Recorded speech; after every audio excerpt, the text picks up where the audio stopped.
आदि कवि वाल्मीकि हैं। संस्कृत साहित्य के आदि कवि वाल्मीकि हैं। सभी विद्वान इस बात को स्वीकारते हैं। संस्कृत साहित्य के आदि कवि शब्द से अभिहित करने वाले, इस संज्ञा को प्राप्त करने वाले कवि वाल्मीकि ही हुए। उनके पूर्व न कभी कोई कवि हुआ और न ही किसी को आदि कवि की संज्ञा प्राप्त हुई।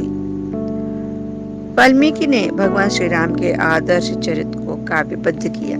स्कंद पुराण और आध्यात्म रामायण के अनुसार ये अग्नि शर्मा नाम के ब्राह्मण थे। पूर्व जन्मों के पाप के कारण लूटपाट ही इनकी जीविका का साधन बन गई। मार्ग के पथिकों को लूटने, यदि उनके प्राण भी लेने पड़े तो यह हिचकते कदापि न थे।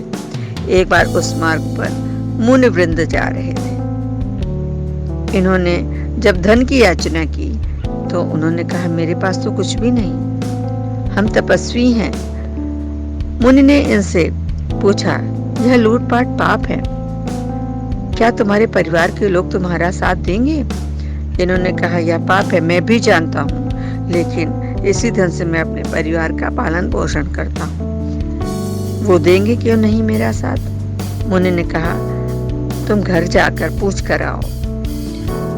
मुनि को वहीं पेड़ पर बांधकर वे अपने घर जाते हैं। इनके प्रश्न पर परिवार के लोग इन पर बहुत क्रुद्ध होते हैं और कहते हैं, हमने आपसे पाप करने को तो कहा नहीं, हम क्या जाने आप धन कहाँ से लाते हैं, हम आपके पाप को क्यों भोगेंगे, आपके सहभागी क्यों बनेंगे? परिवार के लोगों का उत्तर सुनकर अत्यंत दुखी और आश्चर्यचकित होकर मुनि के पास लौट आए। मुनि ने इनका मन शांत करने के लिए इन्हें राम नाम को जपने के लिए कहा, परंतु वृत्ति के अनुसार मरा जपते हुए तपस्या करने लगे, क्योंकि ये लुटेरे थे। राम इनके मुख से ना निकल सका, बल्कि मरा मरा ये जपने लगे। इस प्रकार समाधि में लीन होकर बहुत वर्षों तक तपस्या करते रहे। तपस्या में लीन होने के कारण इनके शरीर पर दीमकों ने घर बना लिया। इनका पर पूरा शरीर, संपूर्ण शरीर मिट्टी से ढक गया। तब वरुण के अनवरत जलधारा से वृष्टि होने से मिट्टी बह गई और इनका शरीर प्रकट हुआ। मुनियों के अनुरोध पर इन्होंने अपनी आंखें खोली।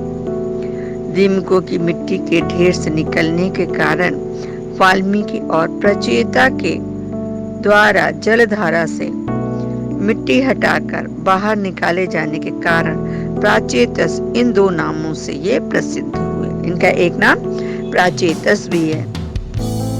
किसी समय वाल्मीकि ने ब्रह्मर्षि नारद से भगवान राम का लोक कल्याणकारी चरित्र सुना और तभी से उसे काव्यबद्ध करने की इच्छा उनके हृदय में जन्म ले गई। एक बार ब्रह्मर्षि वाल्मीकि तमसा नदी के किनारे तट पर भ्रमण कर रहे थे। वहीं पर एक क्रौंच पक्षी का जोड़ा स्वच्छंद विचरण कर रहा था कि एक व्याध ने नर क्रौंच को बाण से घायल कर दिया। रक्त रंजित, रक्त में लिपटा हुआ क्रौंच तड़पने लगा। उसके सम्मुख बैठी हुई क्रौंची विलाप करने लगी और उसके विलाप को सुनकर वाल्मीकि का शोक काव्य के रूप में मुखरित हो उठा।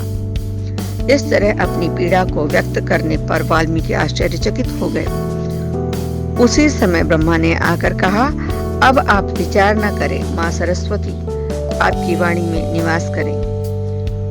आप नारद से जो राम कथा सुन चुके हैं उसे काव्य के रूप में वर्णित करें। मेरी कृपा से आप संपूर्ण रामचरित्र से अवगत हो जाएंगे। जब तक पृथ्वी पर पर्वत एवं समुद्र स्थित रहेंगे तब तक यह राम कथा प्रचलित रहेगी।